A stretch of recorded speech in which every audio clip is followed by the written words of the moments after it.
And from the national headquarters of RT America in our nation's capital, hello again, everybody. I'm Rick Sanchez. So tonight we begin with a question. How many times haven't we seen our own military leaders complain about our enemy not fighting fairly? The popular term that comes to mind is human shields, where our enemies may use civilian entities, say a hospital, for example, to hide what is really a military operation. Here, do you remember this? I'm here to tell you that it was a military bunker. It was a command and control facility.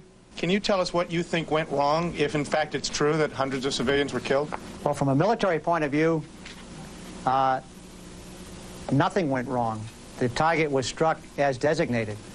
From a personal point of view, I'm outraged that civilians might have been placed in harm's way.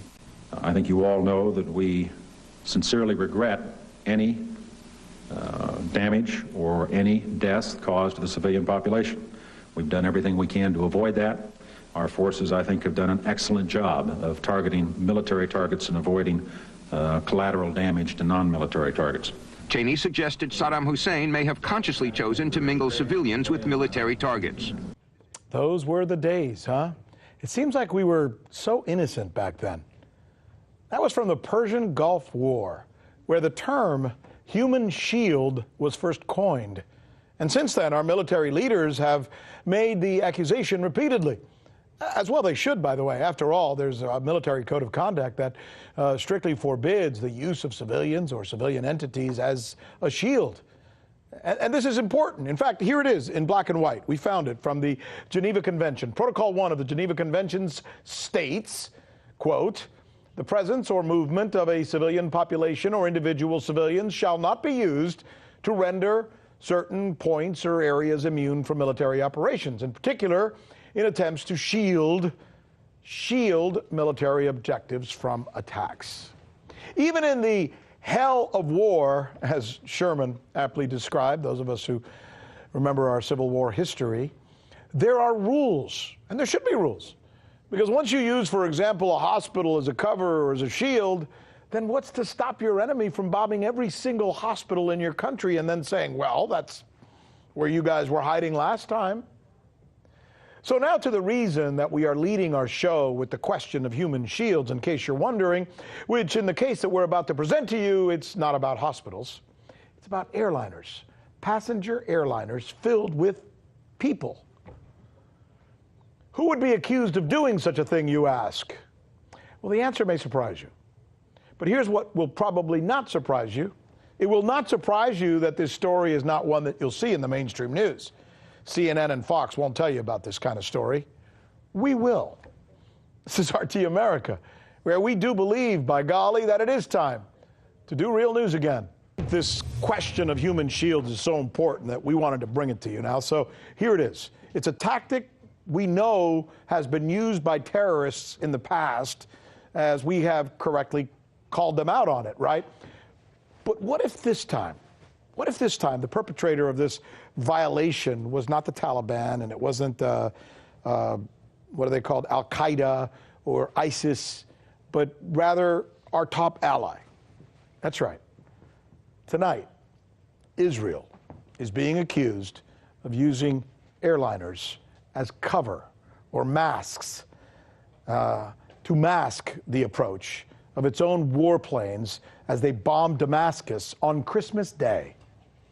These masks, according to a respected and credible news site, consisted of 2 civilian airliners who were making their approaches into airports. Fortunately, the Syrian Arab Air Defense Forces, in this case, made the decision to delay the deployment of surface-to-air missiles, and they did not shoot down the airliners. But just think about this for a moment. Imagine just how crazy dangerous the idea of using airliners as shields would be. Something that Israel itself, by the way, responsibly recognizes. I'm going to read to you what it says in Israel's own manual of the rules of war. Here it is. We're going to put it up on this big wall for you. There is a serious prohibition on the use of civilians as human shields. It is prohibited to scatter military targets among civilian installations in an attempt to prevent an attack on them. And here now, we have more. We looked into this today. Here's Israel's own court, its high court, establishing just how wrong this is. This goes back to a 2005 decision.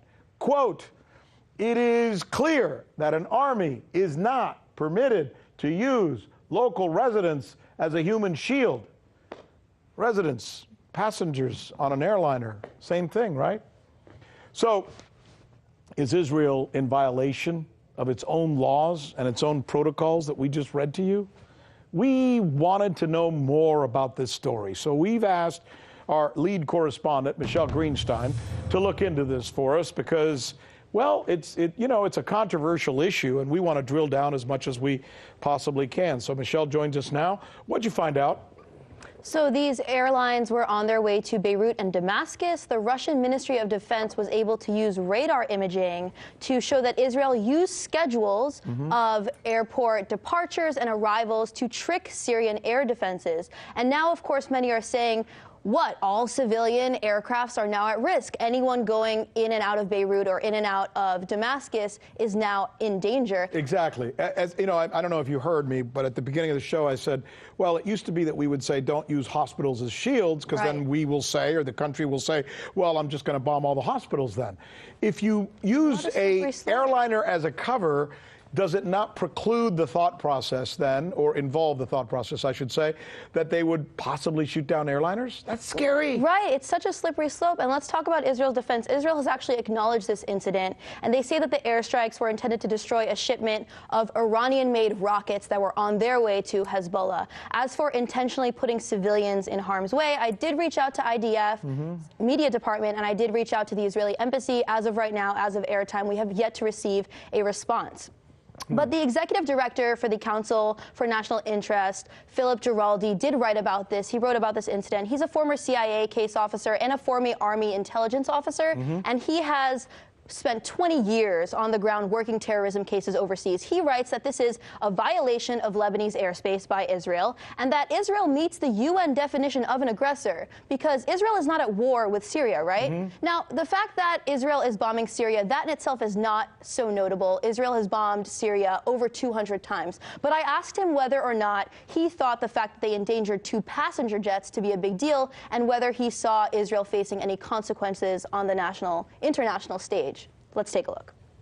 One would think it's a big deal using civilian airliners, because many of us use civilian airliners, but the fact is that this was barely covered at all in the United States. I think that the phenomenon of Israeli influence in Washington is largely done out in the open. I think it's essentially a very powerful lobby, which has a great deal of influence over congressmen, because it contributes to their campaigns.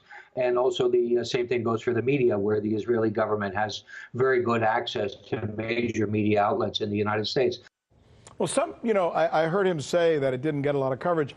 Some people may be watching our newscast say, well, maybe the reason it didn't get a lot of coverage, Michelle and Rick, is because it's not a legitimate story. After all, CNN's not covering it, Fox is not covering it, NBC's not covering it, so maybe it's not a legitimate story. What would you say to that? Well, that's a great question to be asking, but the Washington Post did run a story on it, and a lot of other online publications have as well. Credible. Credible, very credible. I mean, Washington Post, some people would say that is a very credible organization. Okay. And, it was all over Arab media. I just think it wasn't wall-to-wall Western corporate media coverage. I didn't see any broadcast news on it, so of course CNN is not doing it. And Giraldi's credible. Very Giraldi's the credible. real deal. Yes, and like I said, he's a former CIA case officer as well. But what's important to note is that this is not the first time Israel has used civilian or non-military aircraft as cover. In mid-September, Israel used a Russian intelligence plane as a mask, and there were actual fatalities there after the Syrian air defenses responded to that attack. Again, Israel says that this was because weapon systems from Iran were being transferred to Hezbollah, and as a result, interestingly enough, the Russian military announced that it was now going to supply Syria with the S-300 air defense system.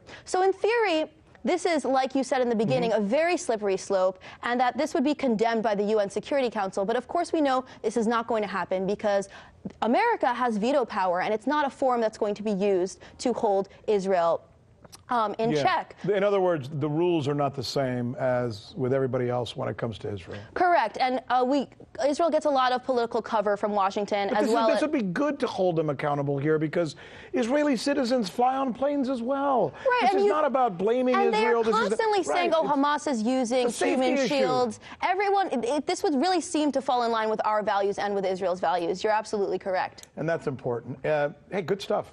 Great reporting. Thank you for digging on this. Thank you, yeah. I think it's important for us to be able to tell these stories like this. Agreed. For the Thank good of you. all. Hey YouTube, thanks for checking out our channel. We hope you enjoyed the video. We have tons of content for you just like this. For more of RT America's one-of-a-kind news and analysis, be sure to subscribe and never stop questioning more.